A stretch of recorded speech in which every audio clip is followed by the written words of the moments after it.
শিক্ষার্থীদের একটা নতুন দল আসছে, হয়তো এই ফেব্রুয়ারিতেই নাম ঘোষণা হয়ে যাবে, দল ঘোষণা হয়ে যাবে। এই দলটি যখন রাজনীতির মাঠে চলে আসবে এবং রাজনৈতিক দলগুলোর মুখোমুখি হবে এবং প্রতিযোগিতা করবে, তখন আসলে পরিস্থিতি আরও খারাপ নাকি কীরকম হবে আর কি আশঙ্কা কী করছে? পরিস্থিতি তো মানে ভালো হওয়ার লক্ষণটা কম এই কারণে যে যদি তাদের মনের মধ্যেই থাকতো যে তারা একটা রাজনৈতিক দল করবে, তাইলে তারা উপদেষ্টা মণ্ডলীতে যোগদান না করাটাই সমীচীন ছিল।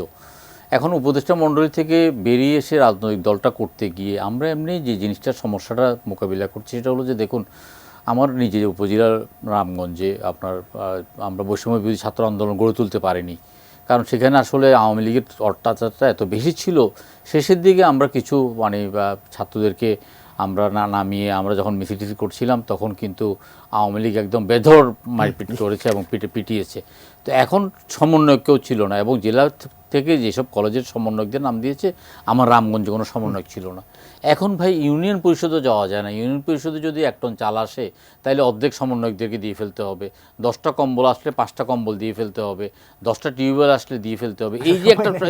এই যে একটা সমস্যা, অর্থাৎ সরকারি দলের যে একটা কর্তৃত্বসুলভ মনোভাব এইটা এখানে আসবে। আর দ্বিতীয় কথা হলো যে কি, আমি আপনাকে বলি, এই যে উত্তরাতে আপনার বসন্ত বরণ উৎসব করতে যায় সেটা বাধা দিচ্ছে। কারা বাধা দিচ্ছে? ওই বৈষম্য বিরোধী ছাত্র আন্দোলন বাধা দিচ্ছে। কেন বাধা দিচ্ছে? এখানে একজন স্বৈরাচারের দোষর আছে।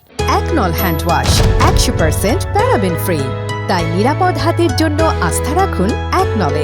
কোথাও তৌহিদি জনতার নামে আমাদের তো একটা বহুত্ববাদী সমাজ, আমরা তো একটা রেইনবো সোসাইটি একটা মেসেজ করতে। এখন এই যে কাজগুলো চলছে, মাজার ভাঙ্গা চলছে, তারপর ফুলের দোকান আক্রমণ চলছে, ফাস্টফুডের দোকান বন্ধ করে দেওয়া হচ্ছে, এগুলোকে তো সরকার চরমভাবে নিরুৎসাহিত করতে হবে।